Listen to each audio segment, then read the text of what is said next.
그러니까 클래스와 객체를 이해하고 나서 캡슐, 뭐 은닉 요런 이야기들을 하고 나면 상속을 만나야 돼요. 객체 지향 어쩌고 저쩌고 하는 이야기들은 상속이 없으면 사실 큰 의미가 없거든요. 그래서 객체 지향 언어들에서는 이 상속이 굉장히 중요한 포지션을 갖고 있습니다. 어렵기도 하고요. 처음 보시는 분들은. 일단 한번 쭉 보죠. 일단 상속은 상식적으로 우리가 알고 있는 그 물려받는 거 있죠. 그 개념이 있어서 상속이란 말을 붙인 것 같아요. 실제로 그런 개념이 비슷해서. 그래서 이게 기존에 어떤 클래스가 있으면 그 클래스와 굉장히 비슷한데 뭔가 추가적인 기능이 들어가면 될 것 같다. 그런 클래스를 만들어야 되는 상황이 왔다. 그러면 이걸 컨트롤 C, 컨트롤 V 해서 거기에다 기능을 추가하는 것이 아니라 그냥 원래 기능 내비두고 내가 새로운 기능을 추가하는데 이 기능의 클래스는 이것을 상속해서 만든다라고 해주면 이게 상속이에요, 그냥. 그래서 기존 클래스의 추가 기능을 정의할 수 있는 방법이다. 이걸 이제 기존 클래스의 재사용이다라고 얘기를 하거든요. 요걸 깨달으시면 돼요. 일단 상속은 기존 클래스를 재사용하게끔 만들어주는 기법이다 라고 생각해 주시면 됩니다. 그리고 이 상속을 통하면 결국 나중에 객체 지향에서 굉장히 많이 나오게 되는 추상성, 특징, 그 다음에 다형성 이런 것들까지 표현이 가능하다라고 합니다. 상속이 있어야만 그런 것들이 가능해요. 상속이 없으면 얘네들을 어떻게 할 수가 없는 그런 개념이니까 중요하겠죠. 오른쪽에 예제 그림을 간단하게 만들어 뒀는데 자, x, y에 해당하는 좌표 값을 저장해주는 2D 클래스를 정의했다면 이렇게 정의를 했겠죠. x, y를 변수로 갖는 클래스, 객체 정의를 하고 그 다음에 뭐 출력하는 기능, 세팅하는 기능, get하는 기능 뭐 이런 것들 필요한 게 더 만들어져 있을 거예요. 자, 근데 내가 이제 시대가 많이 바뀌어서 2D에서 돌아가는 게 아니라 이걸 3D로 뭔가 만들겠다. 그래서 좌표가 2D 좌표가 아니라 하나가 더 필요해졌다. 그러면 3D 좌표를 저장할 수 있는 클래스가 필요한데 그 녀석은 어쨌든 X, Y가 같이 있을 거잖아요. 거기에 플러스 Z가 있는 거니까. 그러면 3D를 저장하기 위해서 클래스를 정의한다고 했을 때 기존에 있던 2D를 복사해서 거기다가 이 내용 그대로 다 적어 넣고 그 다음에 Z에 관련된 걸 추가해 넣는다.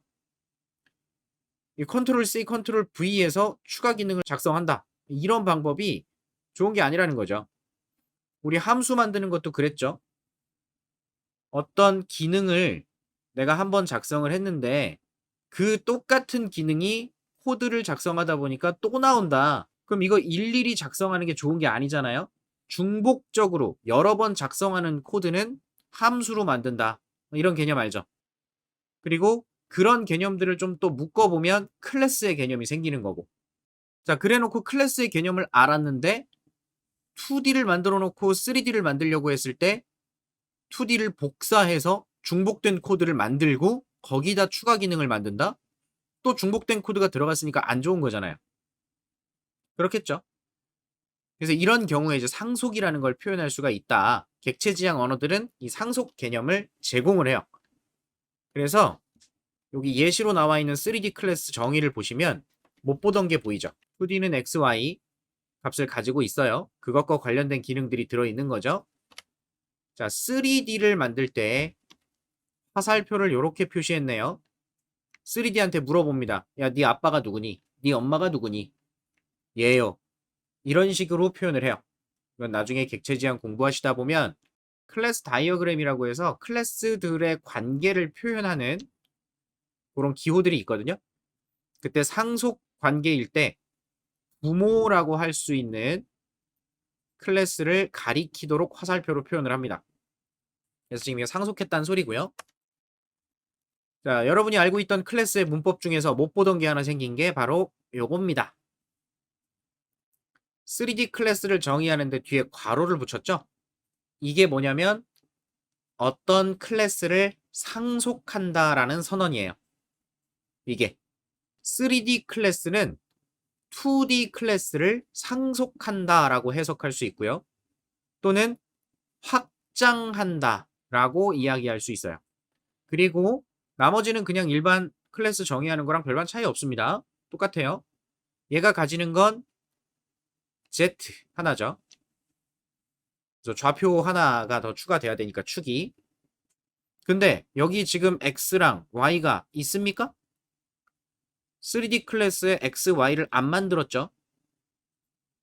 근데 상속을 했기 때문에 나중에 3D로 객체를 생성하면 부모가 가지고 있는 멤버 X, Y 플러스 자기가 가지고 있는 Z까지를 다 가져요. 3D 객체는. 그럼 지금 보시다시피 2D에 정의되어 있던 X, Y 관련된 클래스 내용들 그걸 여기다가 직접 작성하지 않죠. 이게 상속이에요. 이렇게 하면 상속이 된다라는 거. 클래스를 재사용한다. 실제 눈으로 보시면 될 것 같습니다. 포인트 2D를 정의하고 있고 2D 생성자에서 출력 한번 해서 확인 좀 하고 셀프 X, 셀프 Y 해서 객체 변수를 선언하고 있네요. 전달받는 값으로 초기화하고요. 그리고 나중에 값을 변경할 수도 있고 가져갈 수도 있고 이러고 있습니다. 그리고 간단하게 출력하는 메서드를 만들어 놨어요. 확인 용도로. X는 뭐고 Y는 뭐다. 이렇게 만들어 뒀고요. 자, 이제 3D. 3D가 정의되어 있는데 여기에 이렇게 2D라고 괄호 안에 저런 걸 집어넣으면 이 클래스를 상속한다라는 의미라는 겁니다. 그래서 3D는 자식이 되는 거고요. 2D는 이 관계에서는 부모가 되는 거예요. 이렇게 얘기를 합니다. 부모 클래스를 베이스 클래스, 자식 클래스를 파생된 클래스 이렇게 표현하기도 하고요. 말 그대로 부모, 자식 이렇게 표현하기도 합니다. 또는 슈퍼 클래스, 서브 클래스라고 이야기를 하기도 해요. 다 같은 말이에요. 다 같은 말. 자, 그래서 이렇게 정의를 했고요. 얘가 가지는 내용을 보니까 X랑 Y를 받아요. 플러스 Z도 받게 생성자를 정의했네요. 그 다음 여기 보시면 슈퍼라고 해서 괄호 열고 닫고를 썼죠. 여기서 슈퍼에 괄호 열고 닫고 좀 전에 제가 바로 말씀드렸어요. 슈퍼는 누구를 말해요? 부모를 말한다고 했죠. 지금 3D 클래스 내에 정의되고 있는 거니까 그 안에서 슈퍼라는 말을 쓰면 당연히 2D 클래스를 말하는 겁니다. 그리고 그 2D 클래스의 생성자를 말하는 거예요. 2D 클래스의 이닛. 지금 슈퍼에 괄호 열고 닫고 그러면 2D 객체를 말하는 거고요. 그 녀석이 갖고 있는 init이라는 초기화 메서드를 말하는 겁니다. 그래서 x, y에 전달된 값을 넣어주고 있고요. 자, 이 표현식은 이것과 동일합니다. 포인트 2D라는 클래스가 가진 생성자를 말하는 것과 동일하다라는 거예요. 그래서 거기다 x, y 전달받은 걸 그대로 전달해 주죠. 그래서 요거는 부모가 만들어지기 위한 정보라고 생각하시면 되겠고요. 요거는 3D 클래스가 가지는 자식 내용 중에 하나인 거죠. Z가 추가됐다라고 표현되는 거. 나머지는 게터 세터고 얘는 3D를 출력하는 내용을 한번 확인해 봤어요.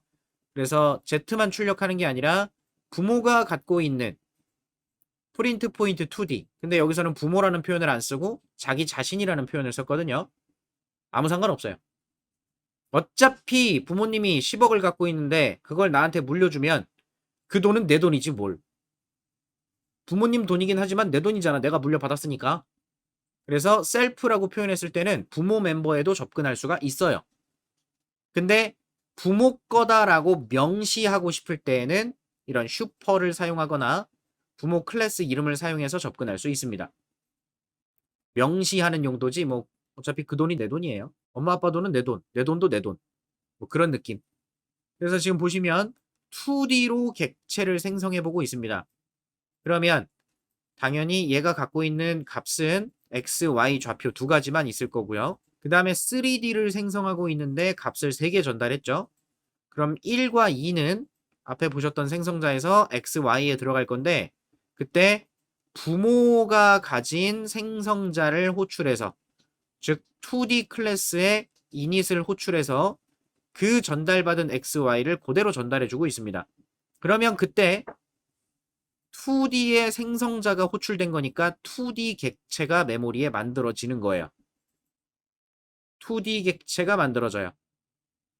원래 실제로는 부모님이 나고 내가 낳지만 여기 문법상 봤을 때 클래스로 정의가 되는 것은 부모 먼저 자식 다음이에요.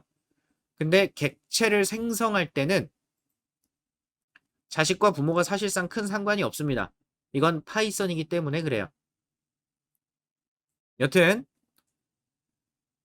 부모 객체가 생성이 되고 x, y로 초기화된 다음 추가로 z가 만들어지는 겁니다. 그래서 2D를 호출했을 때는 x, y만 출력할 수 있는 기능으로 동작될 거고 3D도 호출할 수 있겠죠. 지금 프린트 3D에는 프린트 포인트 2D라는 메서드가 없거든요. 없어요. 3D에는 3D만 출력하는 기능이 있지 2D를 출력하는 기능은 정의가 되어 있지 않습니다. 하지만 사용할 수 있죠. 왜? 물려받았으니까. 재사용하는 거니까. 실행해보면 2D 생성자를 통해서 객체가 생성된 거 확인할 수 있고요. 그 객체가 갖고 있는 2D 출력 기능을 활용하니까 X, Y가 출력됐습니다. 뭐 문제 없어요. 납득되고요. 이제 여기서 3D를 생성할 때를 보시면 되겠죠. 나는 3D를 만들려고 했는데 3D 생성자가 호출된 건 알겠어요. 근데 2D도 호출되고 있죠. 왜냐? 내가 호출했으니까. 부모 만들려고 호출했으니까. 라고 나온 거고요. 자바에서는 이거 자체가 문법적으로 정해져 있기 때문에 무조건 부모가 만들어져야 그 다음에 자식 정보를 처리할 수 있어요. 근데 파이썬은 객체 지향을 지원한다 그랬죠. 엄밀한 의미에서 객체 지향적인 베이스를 가지고 개발을 하도록 강제하는 언어가 아니기 때문에 그냥 그 개념, 컨셉들을 지원만 하는 겁니다. 그래서 생각보다 유연한 거고요. 위에 있든 아래에 있든 상관이 없어요. 그리고 포인트 2D를 만약에 호출하지 않았다. 부모를 안 만들겠다. 이렇게 하면 이렇게 돼요. 3D를 생성하려고 했는데 그때 3D 생성자 호출까지는 됐죠. 근데 그리고 나서 프린트 포인트 2D를 호출했을 때 요걸 호출했을 때 무슨 일이 생겼나요? 3D 객체에는 X라는 멤버가 없다. 이런 얘기가 나왔어요. 즉 객체 생성하는데 문제가 있었다 없었다? 객체를 생성하는 데는 문제가 없었다. 부모가 없어도 3D 객체를 생성하는 것 자체에는 문제가 없었다. 근데 무슨 문제가 생겼냐? 그렇게 생긴 객체를 가지고 부모가 갖고 있는 메서드를 호출했을 때 2D 메서드가 동작할 건데 그때 그 부모 객체는 x라는 변수가 존재하지 않죠. y도 마찬가지고. 그래서 에러가 난 거예요. 즉 이 출력을 하지 않고 객체만 생성했다면 에러가 없었을 거란 소리죠. 문제가 없는 거예요. 다른 C++이나 자바 같은 경우는 이렇게 만들면 잘못 동작을 하죠. 아예 에러가 나고 그래요. 부모가 만들어지고 자식이 만들어지고 이런 관계들을 잘 파악해서 진행을 해야 되는데 파이썬은 그냥 쓴다는 거죠. 그냥 돌아가요. 그럼 정형화되어 있지 않아서 헷갈리실 수 있겠지만 그래서 정형화된 형태로 지금 설명을 드리고 있고요. 부모를 생성해야 된다는 거. 그래야 x, y를 전달해서 셀프 x와 셀프 y가 생기겠죠. 그렇게 생긴 걸 여기서 재사용할 수 있어야 되니까. 그래서 어찌됐든 3D로 객체를 생성했을 때 부모가 갖고 있는 x, y, 그 다음에 프린트 포인트 2D 이런 것들을 사용할 수 있는 객체가 만들어졌다라는 얘기를 드리는 겁니다. 자, 2D 객체를 생성했을 때 2D의 생성자를 통해서 셀프 X, 셀프 Y가 만들어졌을 거예요. 그래서 각각의 개들은 10과 20을 가지고 있는 객체가 됐겠죠. 얘가 P1입니다. 그럼 얘가 사용할 수 있는 건 이거 프린트 포인트 2D겠죠. 2D 함수를 호출할 수 있었을 거예요. X, Y, 2D 함수. 그래서 요거는 그냥 일반적인 객체 생성한 거랑 똑같고요. 상속받은 3D 클래스로 객체를 생성했을 때 그때는 이닛에 전달되던 값이 1, 2, 3이에요. 그 1, 2를 가지고 부모를 만들죠. 그래서 x, y를 가지는 1, 2, 이 값을 가지는 객체가 하나 생깁니다. 얘는 2D 객체예요. 2D 객체니까 2D 메서드도 사용할 수 있겠고요. 자, 그 다음에 이어서 자식인 3D 객체가 생성이 될 거고요. 3D 객체는 z라는 값을 셀프로 갖죠. 거기에 3이 참조될 겁니다. 얘가 3D인 거예요. 그리고 이렇게 생성된 이 녀석 한 덩어리를 이 덩어리를 참조하는 게 P2입니다. 이렇게 생긴 거예요. 그러니까 3D에서 사용할 수 있는 3D 함수 있죠. 프린트하는 거. 2D에서 사용하는 거. 이 두 가지를 다 사용할 수가 있죠. P2를 가지고 부모가 갖고 있는 X, 부모가 갖고 있는 Y, 부모가 갖고 있는 2D 메서드, 내가 갖고 있는 Z, 내가 갖고 있는 3D 함수, 이런 것들을 다 활용할 수가 있는 거예요. 그러면 3D 클래스를 정의할 때 2D에 관련된 내용들이 추가가 됐냐 이거지. 2D 내용 안 썼잖아요. 그죠? 상속하겠습니다 라고만 썼을 뿐인데 자식 객체로 부모의 내용들을 다 활용할 수가 있게끔 만들어지죠. 그래서 재사용이라는 얘기를 하는 거예요. 그래서 이런 식의 개념의 결과를 볼 수 있었고 기존 코드에 수정 없이 Z 좌표를 저장할 수 있는 기능을 추가한 거죠. 기존에 어떤 프로그램을 여러분이 만들었는데 그 프로그램은 2D 형식이어서 포인트 2D를 가지고 개발을 했다. 근데 이번에 새로운 프로젝트를 진행하는데 그 프로젝트는 최신 트렌드를 반영해서 3D의 좌표가 필요하다면 그때 기존에 만들었던 2D 클래스를 복사해서 만들어내지 말고 무슨 말이냐면 3D를 만들 때 기존의 2D XY 기능은 너무 좋았으니까 이거 그대로 쓰고 내가 3D를 새로 만들어야겠다라고 했을 때 이렇게 복사 붙여넣기 한 다음에 3D야 3D라고 해놓고 이 코드 자체를 수정하거나 아니면 여기에다 기능을 추가한다 뭐 get z 뭐 이런 것들을 추가한다 좋은 방법이 아니라는 거예요. 왜냐 만들어 놨던 코드를 왜 또 쓰고 앉았냐고 똑같은 거를. 그렇지 않아요? 이렇게 접근을 하시면 돼요. 그래서 클래스를 재사용한다는 얘기를 하는 거구나. 그렇게 좀 받아주시면 되겠고요. 자, 두 번째 슈퍼에 대한 이야기를 잠시 더 하고 지나갑니다. 슈퍼 2D 클래스가 있고 3D 클래스를 정의하는데 부모인 2D 클래스를 상속합니다. 그래서 2D가 만들어져요. 그러면 3D 클래스를 이용해서 객체를 생성한다면 지금 뭐 x, y, z의 값이 넘어갈 건데 여기서 x, y 값을 요 값으로 부모를 만들 때 활용하게 만들어 주려고 해서 부모를 직접 호출을 해주는 겁니다. 자바나 C++은요 이런 걸 안 쓰잖아요. 이런 걸 안 쓰면 알아서 추가해서 쓰게끔 되어 있어요. 걔네들은 객체 지향 기반의 언어기 때문에. 근데 파이썬은 객체 지향을 지원하는 언어라고 계속 말씀을 드립니다. 그래서 안 적어도 동작에 문제가 생기진 않는다. 그래서 이제 자식과 부모 관계일 때는 부모를 생성하는 방법을 좀 고려해서 부모의 멤버가 존재해야 자식에서도 그 부모 멤버를 잘 활용할 수가 있겠죠. 부모 클래스를 재사용하는 게 목적이니까. 그래서 이때 부모를 나타내는 의미로 슈퍼라는 키워드를 쓴다는 거. 슈퍼 함수를 호출하면 부모를 나타내는 의미가 됩니다.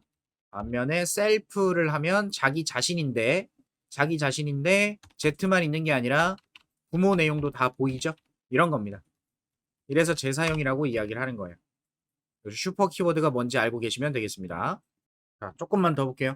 자, 오버라이딩이라고 하는 용어가 있습니다. 오버라이딩. 자, 재정의한다라고 합니다. 재정의. 다시 정의하는 걸 다시. 이제 지금 부모 클래스가 있으면 그걸 재사용하기 위해서 자식 클래스를 만드는 개념까지 받아들이셨다고 한다면 그걸로 끝내는 게 아니라 그게 시작이라 그랬습니다.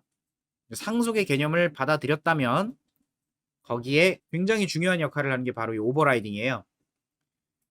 부모가 갖고 있는 메서드가 있죠. 그 메서드를 자식이 재정의하는 것을 말합니다. 쉽게 생각해서 부모님이 저기 어디에 선산을 여러분한테 상속해서 물려주셨어요. 산이야, 산. 그린벨트로 묶여있어서 개발도 안 돼. 산이에요. 이런 걸 받았어. 그 받은 걸 그대로 사용할 수도 있는 거죠. 그냥 산책하는 용도로 돌아다니는 용도로 쓰고. 그럴 수 있잖아요. 부모님이 물려주신 선산을 선산 그대로 사용할 수도 있지만 이걸 유산이라고 한다면 이 유산을 내가 그대로 사용하는 것이 아니라 팔아버리고 그 판 돈을 내가 어딘가 다른 곳에 투자를 해서 아파트를 만들었다. 그러면 부모님이 물려주신 유산이 뭐가 된 거예요? 똑같은 유산이지만 원래 선산이었다가 아파트로 바뀐 거죠. 제가 지금 글씨를 기존의 빨간 글씨 위에 파란 글씨로 덮어 썼죠. 이걸 오버라이딩이라고 합니다. 그러면 A, B라고 하죠. A와 B라고 했을 때 A로 객체를 생성하면 부모가 갖고 있는 모양만 활용할 수 있어요. 이 객체는. 반면에 B를 가지고 객체를 생성했다. 그럼 이 B는 원래 부모가 갖고 있는 내용 플러스 내가 갖고 있는 내용 플러스해서 이것들을 다 사용할 수 있는 녀석이겠죠. 그럼 점 찍고 유산이라는 기능을 쓴다면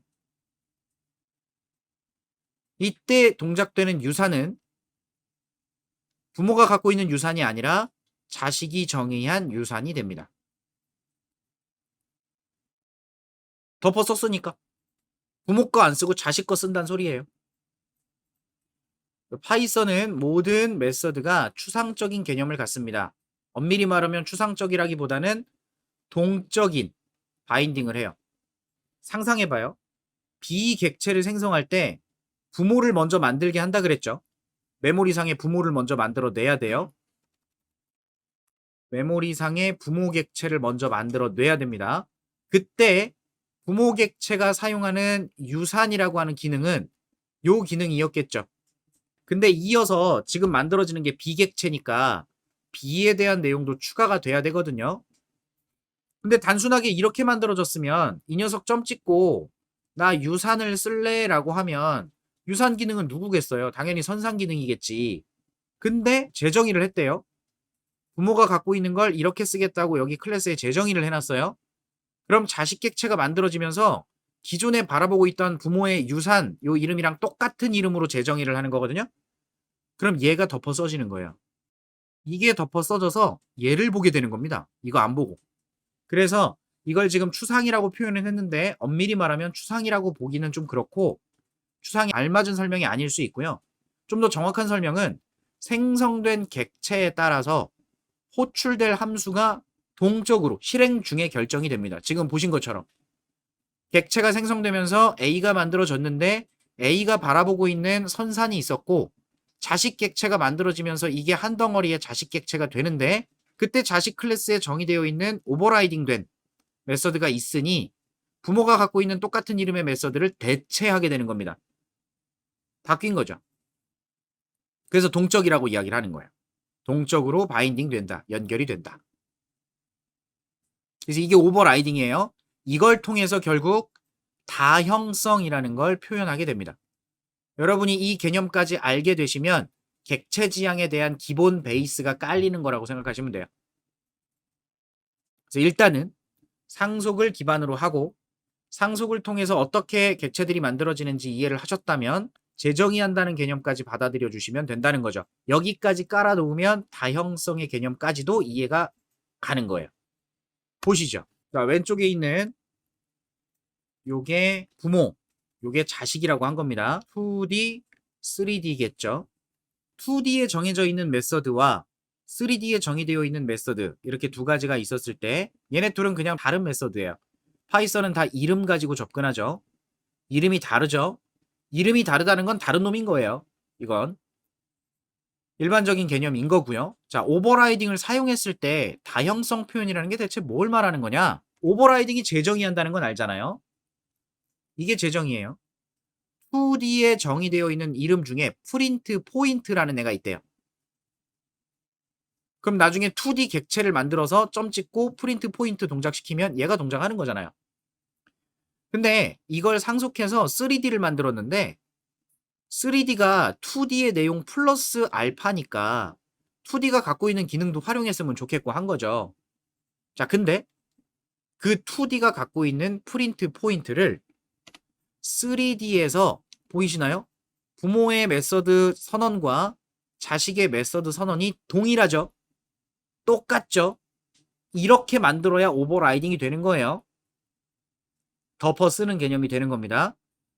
그러면 3D가 갖고 있는 이 재정의 된 메서드로 지금 만들어지는 객체가 이걸 사용하도록 만들어진다는 거예요. 그럼 보세요. 2D로 생성한 객체가 있고 3D로 생성한 객체가 있는데 두 객체 모두 그냥 프린트 포인트라고 똑같이 기능을 동작시켰죠. 맞나요? 근데 나오는 결과 보세요. 객체가 2D니까 부모의 기능으로 출력이 됐고 객체가 3D니까 3D의 재정이 된 내용으로 동작이 됐죠. 그럼 이런 걸 상상하시면 되겠죠. P1이랑 P2를 리스트로 만들어서 두 가지를 연결해 놨다면 이 리스트를 순회하면서 두 녀석 다 점 프린트 포인트 해주세요 라고 호출을 하면 첫 번째 녀석은 이렇게 출력하고 두 번째 녀석은 이렇게 출력하고 다양한 방법으로 표현이 될 겁니다. 이게 다형성이에요. 객체 지향은 현실을 모델링한다라고 했죠. A라는 사람이 있고요. B라는 사람이 있고 C라는 사람이 있어요. 이 세 사람 다 사람이에요. 이 세 사람 다 뭐라고 소리를 낼 수 있죠. 맞아요? 자, 우리 집 고양이에요. 얘도 소리 낼 수 있죠. 맞아요? 자, A는 남자, B는 여자, C는 외계인. 얘도 사람이에요. 왜? 외계인이잖아. 얘가 내는 소리, 얘가 내는 소리, 얘가 내는 소리, 얘가 내는 소리. 얘네들 전부 다 동물 아니에요? 그죠? 이런 걸 일반화하는 거거든요. 이게 상속이에요. 동물이 가지는 공통적인 기능을 미리 만들어 놓고 그걸 상속해서 남자 사람 만들고 그거 상속해서 여자 사람 만들고 그거 상속해서 외계인도 만들고 그거 상속해서 고양이도 만들고 개도 만들고 하는 겁니다. 그러면 동물들이라면 무언가 소리를 낼 수 있는 기능이 있다 라고 정의가 됐을 때 그걸 A, B, C, D 얘네들한테 전부 각자가 가지는 형태로 소리를 이렇게 내야지, 소리를 이렇게 내야지, 소리를 이렇게 내야지, 얜 이렇게 내야지. 소리 내는 방법이 다양해지지 않아요? 얘네들을 전부 다 묶어서 리스트에다가 담아놓고 얘네들을 순회하면서 소리 질러, 소리 질러, 소리 질러, 소리 질러 그러면 각자 객체에 정의되어 있는 대로 소리를 지를 거란 소리예요. 나는 분명히 소리 질러라고 똑같은 명령을 내렸는데 객체마다 서로 다양한 형태의 결과를 나타낼 수가 있잖아요. 이런 특성을 다형성이라고 한다고요. 어려운 거죠, 그래서.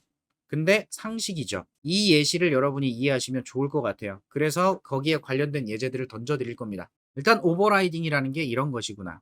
자, 그래서 예제를 가지고 몇 가지 좀 확인을 해보도록 할게요. 자, 조금 더 봐요. 재정의 한다는 게 어떤 건지 눈으로 한번 보십시오. 2D 클래스가 정의되어 있고요. 여기에 부모 메서드라는 의미로 페어런트 메서드를 하나 만들었습니다. 이 녀석의 기능은 이렇게 출력을 하고 있고요. 그리고 그 2D를 상속받아서 3D를 정의했죠. 자식이 생성될 때 부모도 하나 만들어질 거고 나머지 자식 만들어집니다. 근데 그때 부모가 갖고 있는 페어런트 메서드를 자식이 똑같은 선언으로 재정의를 한 거예요. 이걸 그냥 오버라이딩이라고 합니다. 이 행위 자체를. 그러면 3D 객체를 생성했을 때 3D가 만들어질 건데 부모를 생성하고 있으니까 부모 객체 2D도 하나 만들어질 거예요.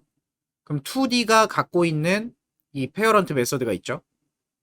근데 자식 객체에도 페어런트 메서드가 있단 말이에요. 그러면 2D 생성 시 이걸 페어런트라고 알고 있는데 3D 객체가 만들어지면서 페어런트는 얘가 되는 거예요. 그래서 지금 이 객체를 가지고 페어런트를 호출하면 부모께 호출됩니까? 자식께 호출됩니까? 자식께 호출이 된다. 그렇다고 부모 메서드가 사라진 것이냐? 그건 아니라는 거예요.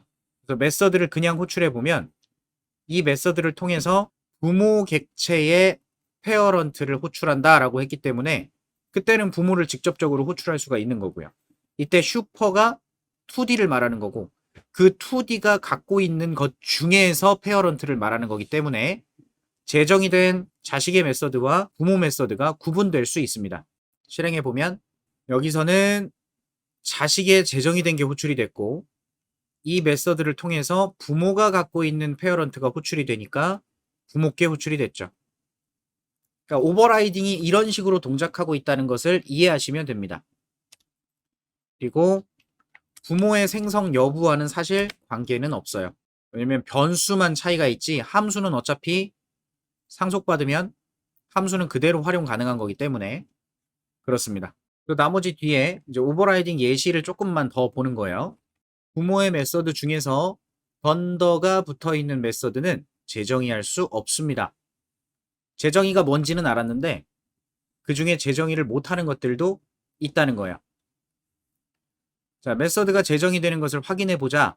지금 A라는 클래스가 있고 B라는 클래스가 있다고 하죠. 그리고 여기 보면 메서드 A가 있고 여기도 메서드 A가 있어요. 메서드 B가 있고 메서드 B가 있습니다. 이게 오버라이딩이죠. 이게 오버라이딩. 그래서 메인을 호출해서 요걸 동작시켜 보고 있는데 B 객체를 생성했고요. 생성된 B 객체를 OB로 참조하고 OB가 참조하는 그 객체가 어떤 이름들을 갖고 있는지 확인해 봤더니 이렇게 이름들이 나왔어요. 뒤에 초록색으로 메서드 A, 메서드 B, 메서드 BA 얘들은 메서드 A는 얘였고요. 메서드 B는 얘였습니다. 메서드 BA는 얘고요. 그냥 이렇게 된 거죠. 여기서 요 뒤에 있는 녹색 BA는 없는 거라고 생각해 주시면 될 것 같아요. 그래서 어쨌든 B 객체를 생성했을 때 A 객체가 만들어지면서 요 녀석과 요 녀석 초록색 메서드들이 존재하고 있었고 B 객체가 생성되면서 B에 정의되어 있는 A와 B가 그걸 덮어 쓰는 거죠. 개념이. 이렇게 생각하시면 되는 거예요. 그러니까 그 객체가 메서드 BA를 호출하면 자식에 정의되어 있는 BA가 동작하는 거고 메서드 A, 메서드 B를 호출했을 때 덮어쓴 노란색 A와 노란색 B가 동작하겠다라는 얘기죠. 이게 일반적인 지금 현재까지 설명드렸던 오버라이딩 개념이에요. 자, 근데 더블 언더스코어가 붙어있는 메서드는 어떤 결과를 보여줄까? 자, A 클래스에 정의되어 있는 메서드가 있고요. 언더바 메서드 A라고 하나 있네요. 그리고 더블 언더바 메서드 B가 있네요. 이걸 상속해서 요 메서드를 만들고 있고 그때 메소드라는 이름으로 정의를 하고 있는데 지금 여기서는 프로텍티드와 프라이빗에 대한 개념을 표현하고 있는 걸 보고 있어요. 그래서 요거 언더바 하나가 붙어 있는 건 프로텍티드 같은 개념이다. 이건 자바나 C++에서 이야기하는 내용이고요. 파이썬에서는 이런 식으로 표현하고 있죠. 그리고 더블 언더바 두 개가 붙은 건 프라이빗 개념이고요. 그래서 얘는 프로텍티드의 개념, 얘는 프라이빗 개념. 그래서 어쨌든 B 클래스에서 메서드를 하나 만들어 놓고 얘가 B 메서드다. 그러면서 메서드 A를 부모 걸 호출해 보고 있습니다. 이건 자기 자신이 부모 멤버를 갖고 있다고 볼 수 있기 때문에 부모를 사용할 수가 있어요. 하지만 언더바 두 개가 붙은 메서드는 호출이 불가능합니다. 왜냐하면 이름이 달라서 그래요. 네임 맹글링이라고 해서 더블 언더스코어가 붙어 있는 애들은 이렇게 바뀐다 그랬죠. 이름이. 앞에 언더바가 붙고 클래스 이름에 언더바 메서드 B라고 바뀌어요. 그럼 요렇게 해서 썼으면 호출이 됩니다. 근데 이 호출을 안 하려고 이렇게 만든 거죠. 마치 객체지향 다른 언어들이 갖고 있는 프라이빗 같은 개념을 만들려고 한 거란 소리예요. 그리고 얘가 가지고 있는 언더바 메서드 A는 부모 거, 그 다음 메서드 요 노란 건 자식 거네요. 출력하고 있죠. B 생성, 그 다음에 dir을 통해서 이름 목록 확인한 거고요. 언더바 메서드 A는 호출됩니다. 언더바 메서드 A는 호출이 돼요. 여기 있으니까. 근데 그냥 메서드를 호출했을 때 그때 요 메서드 A가 동작할 거고, 그래서 똑같이 얘도 언더바 A, 언더바 메서드 A도 호출이 되죠. 하지만 요거는 실제로 호출을 해보면 호출이 안 된다는 거예요. 여기서도 자식도 사용할 수 없고 자식이 아닌 외부인도 사용할 수 없는 메서드, 걔들은 더블 언더바가 붙어 있다, 이렇게 표현을 한다 라고 보시면 되고, 만약에 이런 거 다 무시하고 접근하게 만들고 싶으면 오비점 찍고 언더바 A, 언더바 메서드 B라고 호출하면 호출이 됩니다. 가능은 해요. 근데 이렇게 직접 호출하지 않게 하려고, 직접 호출을 안 하게 하려고 만든 게 요건 거예요. 그래서 일단 프로텍티드와 프라이빗으로 메서드를 정의하는 개념도 파이썬에선 이런 식으로 제공한다는 거고, 메서드를 재정의하지 못한다는 걸 확인해 보는 거죠. 그래서 이렇게 만들어진 녀석은 이름이 이렇게 만들어지니까 자식에서 재정의를 하고자 해서 부모랑 똑같은 이름으로 메서드를 정의를 하면 실제로는 재정의가 아니라 B 클래스에 만들어진 새로운 메서드인 것처럼 추가가 돼 버립니다. 원래 덮어 쓰는 건 요 이름이 대체돼야 되잖아요. 이름이 대체되지 않죠. 그래서 더블 언더스코어가 붙은 메서드는 자식에서 재정의하는 것이 불가능하게 됩니다. 왜냐? 파이썬의 네임 맹글링이라고 하는 것 때문에. 언더스코어가 붙은 녀석은 이런 이름으로 바꿔주니까. 얘도 이렇게 바뀐 거고요. 그래서 이 키워드가 뭘 의미하는지 알고 계시면 될 것 같아요. 그래서 오버라이딩에 대한 개념, 프라이빗 퍼블릭 표현을 파이썬에서는 어떻게 하는지, 기본적으로 파이썬은 다 퍼블릭이네요. 엄밀히 말하면. 접근하는 방법이 다 있으니까. 근데 이름을 좀 바꿔서 접근을 좀 제한할 수 있도록 만드는 게 네임 맹글링이고, 더블 언더스코어를 쓰면 그렇게 동작을 한다. 이렇게 이해해 주시면 될 것 같아요. 그러면 오버라이딩이라는 개념이 뭔지는 알겠고, 그게 오버라이딩이라는 건 알겠는데 어디다 쓰냐? 앞에서 잠시 이야기했던 다형성이라는 것 때문에 저 오버라이딩이 필요합니다. 다형성, 폴리모피즘. 이름은 하나인데 그 이름 하나를 통해서 다양한 형태, 모양들을 표현할 수 있게 만들어주는 특성. 이게 객체지향에서 굉장히 중요한 특징입니다. 결국 이걸 표현하기 위해서 상속도 필요한 거고요. 그 상속을 통해서 좀 전에 봤던 오버라이딩, 이런 것도 표현한 거고요. 그리고 다른 언어를 공부하다 보면 함수의 이름을 똑같이 만들고 매개 변수를 다르게 해서 여러 개의 함수를 정의하는 것들을 오버로딩이라고 또 불러요. 파이썬은 딱히 그러지 않죠. 디폴트 매개 변수를 활용하는 게 파이썬이니까 또 요거는 파이썬이랑 또 맞지 않고. 자, 근데 어쨌든 이런 걸 기반으로 해서 이 특성까지 표현할 수 있는 걸 여러분이 이해하시면 이제서야 객체 지향을 가지고 놀 수 있는 기본이 준비되는 겁니다. 요거까지 특징을 아셔야 돼요. 대충 이 그림을 보면 무슨 말을 하고 있는 건지 느낌이 오실 수도 있습니다. 세상에 존재하는 것들, 그런 것들을 본떠서 모델링해서 프로그래밍 세상에 표현해보고자 하는 그 컨셉이, 그 패러다임이, 그 철학이 객체지향이란 말이에요. 그림을 보면 고양이, 사자, 호랑이, 얘네들은 각각 다른 객체를 정의하고 있지만 서로 동일한 특성이 있겠죠. 그 동일한 특성들을 고양이한테도 정의하고 사자한테도 정의하고 호랑이한테도 정의를 한다. 코드로 이걸 표현할 때는 굉장히 중복된 코드가 많아진다는 얘기잖아요. 이걸 해결하고자 어떤 기능을 써요? 상속이라는 걸 쓰죠. 공통적인 특성은 상위 클래스에서 정의하고 추가적인 특성만 상속받은 곳에서 정의를 추가하는 거예요. 이렇게 진행하는 게 상속의 컨셉이고, 그럼 이걸 통해서 부모가 가지고 있는 메서드 중에 좀 더 디테일하게 그 녀석만의 특징으로 재정의를 하는 것, 이런 게 오버라이딩이라는 거고요.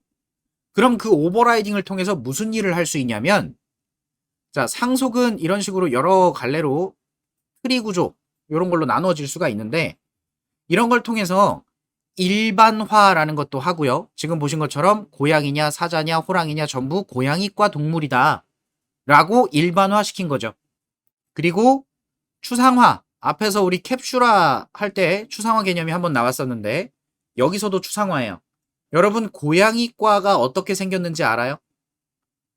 정의할 수 있어요? 질문이 좀 어려우니까. 동물 뭔지 다 아시죠? 동물. 살면서 나는 동물을 본 적이 있다 하시는 분 있어요? 나 동물 본 적 있다. 진지하게 물어보는 거예요. 동물 보신 적 있어요? 난 동물 본 적 있다. 손. 자, 그러면 동물이 무슨 소리를 내요? 자, 그럼 다시 질문할게요. 동물 객체를 본 적 있으신 분? 나 살면서 동물 객체를 본 적 있다. 왜? 아까 동물을 본 적 있다는 사람들 왜 손 안 들지? 객체라고 하니까 좀 생각이 달라지나요? 자, 동물 어떻게 생겼어요? 동물마다 달라요. 맞죠? 동물이 뭐 먹고 살아요? 동물마다 달라요. 이미 여러분은 추상화해서 이야기를 하고 있는 거예요. 명확하게 표현할 수 없는 것들을 하나로 일반화하는 것. 그게 결국 추상화죠. 그러니까 추상화가 두 가지 의미가 있는 거예요. 객체지향에서 말하는 게. 어떤 객체를 클래스로 정의하기 위해서 그 객체가 어떤 특성을 갖는지를 뽑아내는 것도 추상화고요. 추상적인 특성이고요. 지금 상속에서 이야기하는 일반화시키기 위한 그 개념도 추상화의 개념이 되는 겁니다. 현실이 그렇게 만들어져 있다는 걸 여러분이 이해하시면 되겠죠. 실제 그렇잖아요. 어딜 동물이 있어요. 동물이라는 단어를 왜 만들었을까요? 공통적인 특징. 아, 얘는 동물이야. 여러분, 모니터가 동물이에요? 모니터가 동물입니까? 말도 안 되지. 자동차가 동물이에요? 아니잖아요. 고양이 동물입니까? 네. 사자 동물입니까? 네. 호랑이 동물입니까? 네. 도롱뇽 동물입니까? 네. 개미 동물입니까? 네. 걔들을 왜 다 동물이라 그래요? 이미 일반화 시키신 거죠. 그 동물이 가지는 어떤 특징들이 있으면 걔는 동물이라고 하자. 라고 이야기를 하는 거고. 그게 일반화고요. 추상화인 겁니다, 결국. 그 특징을 상속으로 표현하는 것. 요게 객체지향의 기본 베이스가 되는 거예요, 결국은. 그래서 이런 식의 개념을 이해했다면 오버라이딩을 통해서 다형성이라는 걸 표현할 수 있고 다형성이라는 걸 정의할 수 있는 거예요. 다양한 특성을 정의하는 것. 그래서 일반화된 이름을 이용해서 재정의된 함수들을 호출할 수 있게 한다. 동적으로. 자, 동물은 움직이는 기능이 있겠죠. 동물은 움직이는 기능이 있어요. 자, 근데 객과에 강아지가 하나 정의가 됩니다. 이 강아지는 동물의 특징 플러스 포유류의 특징 플러스 객과의 특징 플러스 그 강아지의 특징들까지가 있겠죠. 그럼 그 중에서 동물이라면 움직이는 기능이 있을 거니까 그 움직이는 기능을 강아지 레벨에서 다시 정의했을 거예요. 어떻게? 개같이 움직인다라고. 맞아요? 이게 재정이잖아요. 마찬가지로 고양이한테도 동물의 특징 플러스 포유류의 특징 플러스 고양이과의 특징 플러스 고양이만의 특징들이 들어갔을 겁니다. 거기에 동물이니까 얘도 고양이가 어떻게 움직이는지를 재정의할 거란 소리고요. 고양이의 재정이 됐을 때는 고양이같이 움직이는 특성을 표현했겠죠. 재정의를. 강아지한테 정의된 것, 고양이한테 정의된 것. 그래서 얘네 두 마리를 내가 같이 데리고 다니면서 명령을 내려요. 야, 동물, 움직여. 그러면 이 움직인다는 함수가 강아지한테서 동작하면 강아지에 정의된 게 동작이 되는 거고 고양이한테 있는 녀석이 호출이 된다면 고양이께 동작을 해서 나는 하나의 이름으로 호출을 했지만 실제 동작하는 객체는 각자의 특성대로 다양한 형태로 결과가 나올 수 있다. 이 특성을 다형성이라고 부른다는 겁니다. 굉장히 알 듯 모를 듯한 개념이 되겠죠.